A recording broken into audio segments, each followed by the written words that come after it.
This book was banned, burned, and condemned, not because it was about crime or violence, but because it tells a truth that society is terrified to admit.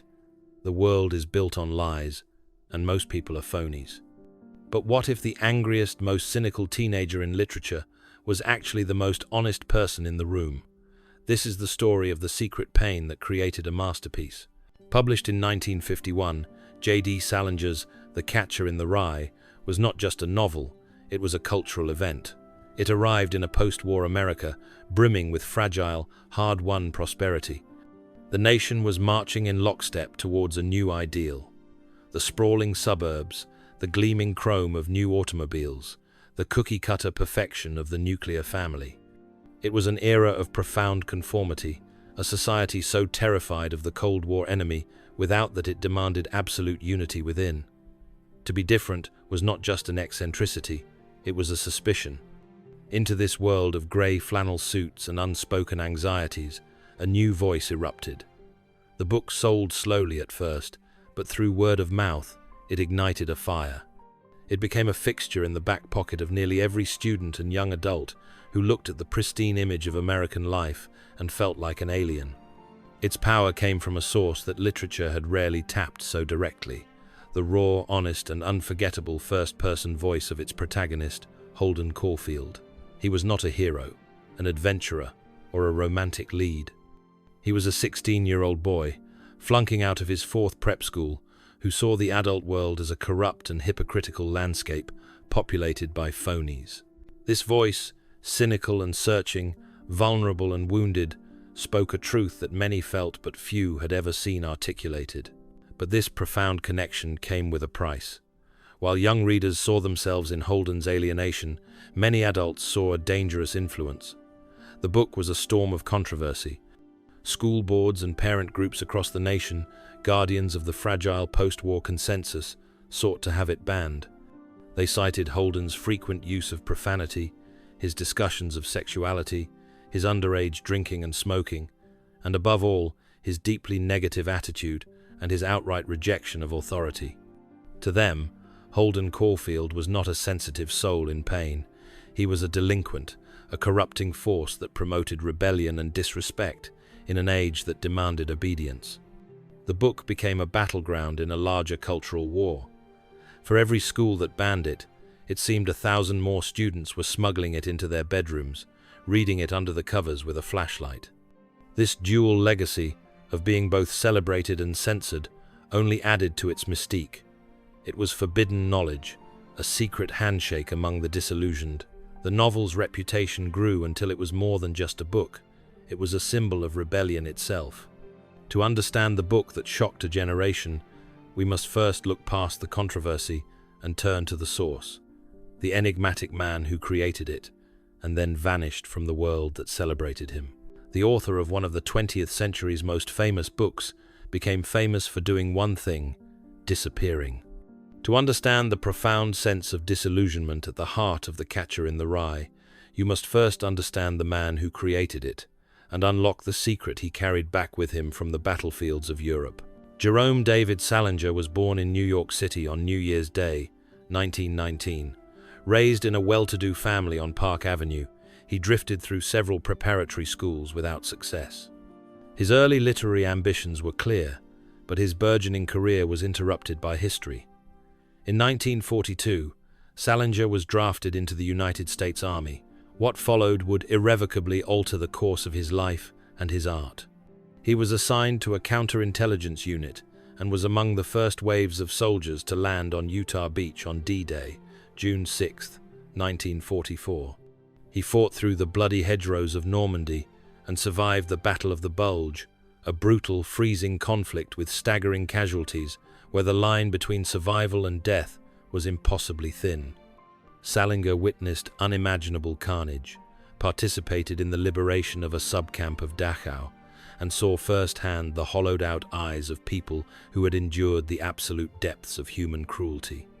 The psychological toll was immense. He was later hospitalized for what was then called combat stress reaction. The grand, phony narratives of glory and honor he had been raised on had dissolved into the mud and blood of a continent that had torn itself apart. If you are finding this exploration of literary history engaging, consider subscribing to our channel for more deep dives into the classics. Salinger carried the 6 chapters of what would become The Catcher in the Rye with him through the battlefields of Europe. He wrote in trenches and behind enemy lines, clinging to his creation as a shield against the futility and horror surrounding him. The war deepened his conviction that the world was fundamentally broken, that innocence was a fragile treasure constantly under assault by the cruelty and hypocrisy of mankind. The concept of the phony, which his character Holden would later rail against, was not born in the classrooms of a prep school, but in the ashes of a world that had lost its soul. After the war, Salinger returned to America, a changed man.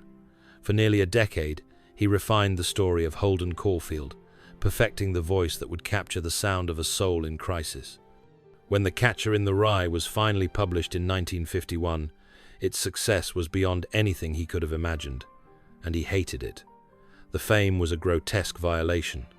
The interviews, the cameras, the critics, psychoanalyzing his every word, he saw the literary world, with its cocktail parties and public posturing, as the very definition of phoniness. The more the world wanted of him, the more he retreated. In 1953, he left New York City and purchased a 90-acre compound in the remote hills of Cornish, New Hampshire. He built a high fence and, for the most part, cut off communication with the outside world. For the next half-century, J.D. Salinger became the great invisible man of American letters. His silence only fueled the public's obsession, turning him into a mythological figure. Having glimpsed the man behind the curtain, we can now turn to the world he so painstakingly created, a world seen through the eyes of one of literature's most unforgettable characters. The novel doesn't begin with a grand description, but with a voice. It's a cynical, funny, and profoundly wounded voice that speaks directly to you, the reader, as if you were sitting in the room with him. It's the voice of a boy who has just been kicked out of another boarding school, a boy who sees the world as a stage for hypocrisy. If you really want to hear about it, the novel opens. The first thing you'll probably want to know is where I was born and what my lousy childhood was like, and all that David Copperfield kind of crap. But I don't feel like going into it if you want to know the truth. In this single opening, Salinger shatters the conventions of the traditional novel. This is a confession, a conversation.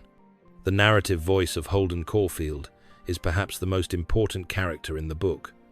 Its conversational style, peppered with 1940s slang, creates a startling intimacy. You are not reading about Holden, you are listening to him.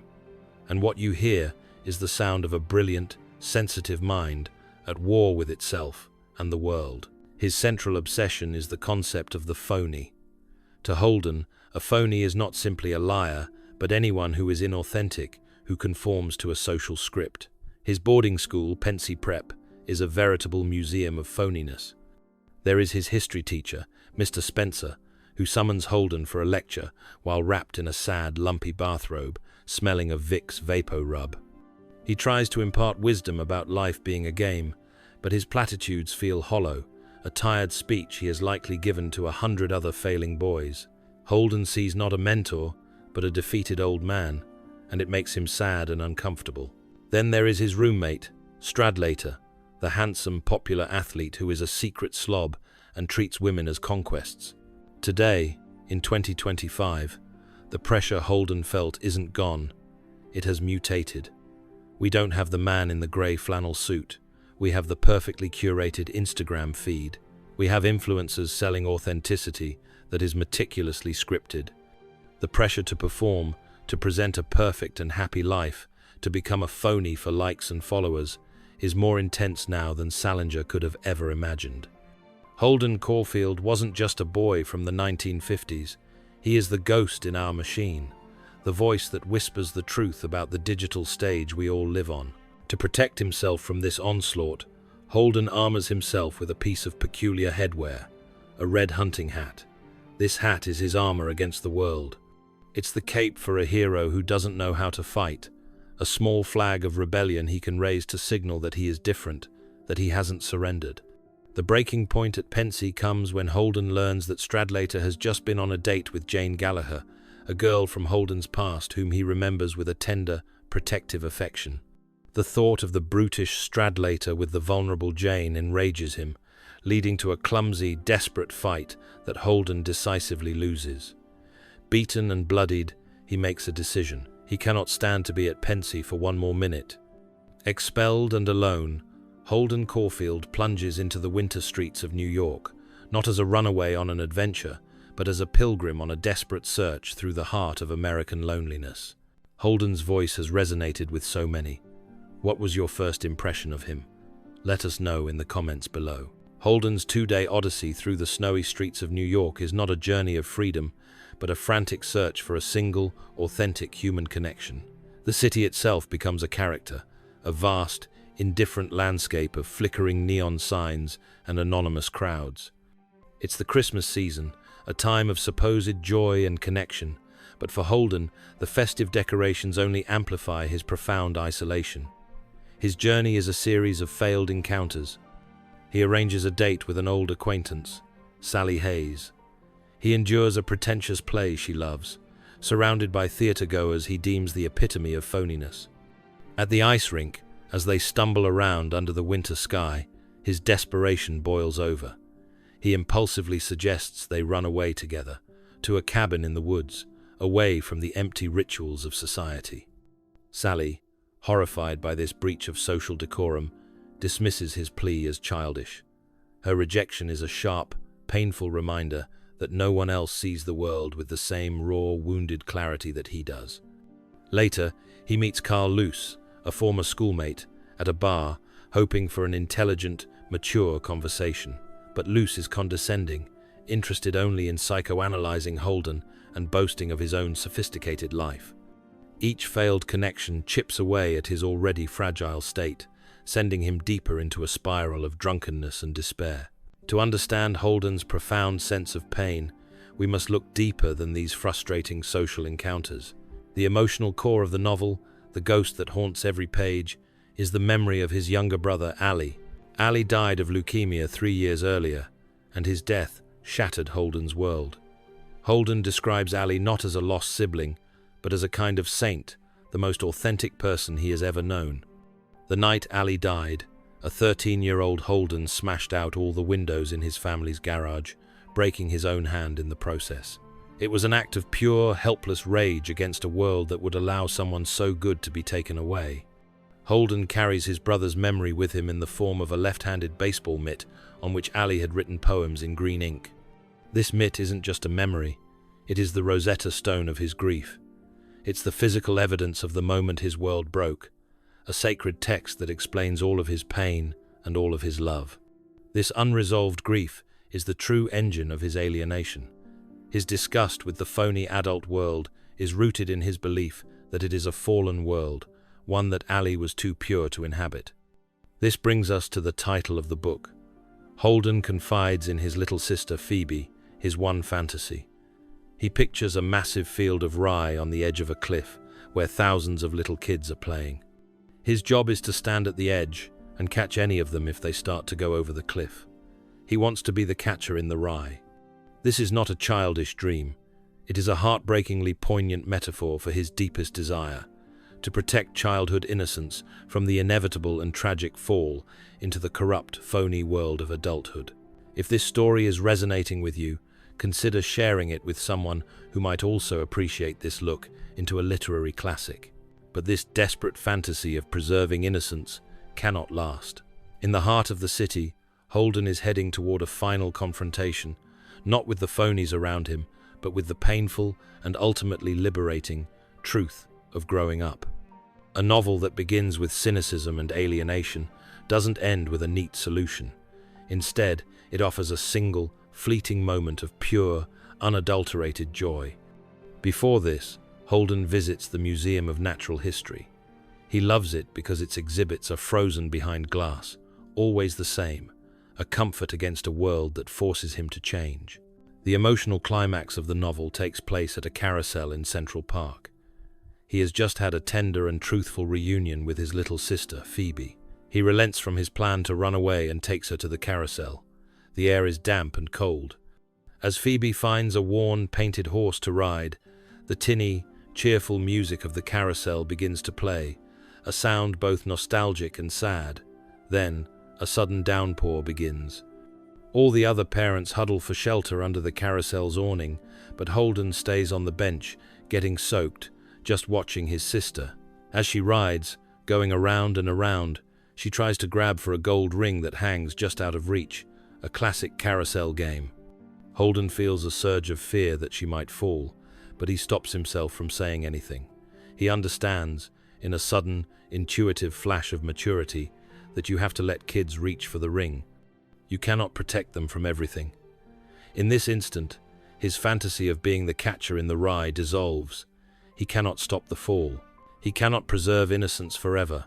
All he can do is be there, to watch with love, and to find joy in the beautiful, precarious, and fleeting moments of life. Overcome with emotion, sitting there in the cold rain with the sound of the carousel music in his ears, Holden begins to cry. For the first time in the novel, he feels genuinely happy. The book ends ambiguously. Holden is telling his story from a rest home, recovering from a breakdown. He doesn't offer any grand conclusions. This refusal to provide a tidy ending is one of the novel's most honest and powerful qualities. In the end, The Catcher in the Rye is not a story about rebellion against school or parents. It's a story about a rebellion against inauthenticity itself. Salinger's masterpiece doesn't give us answers. It just leaves us with the one question that defines a life. In a world that rewards phonies, how do you stay real? Thank you for joining us on this deep dive into The Catcher in the Rye. If you enjoyed this journey into a literary classic and want to see more, please like this video, subscribe to our channel, and ring the notification bell so you never miss an exploration of the great books that have shaped our world.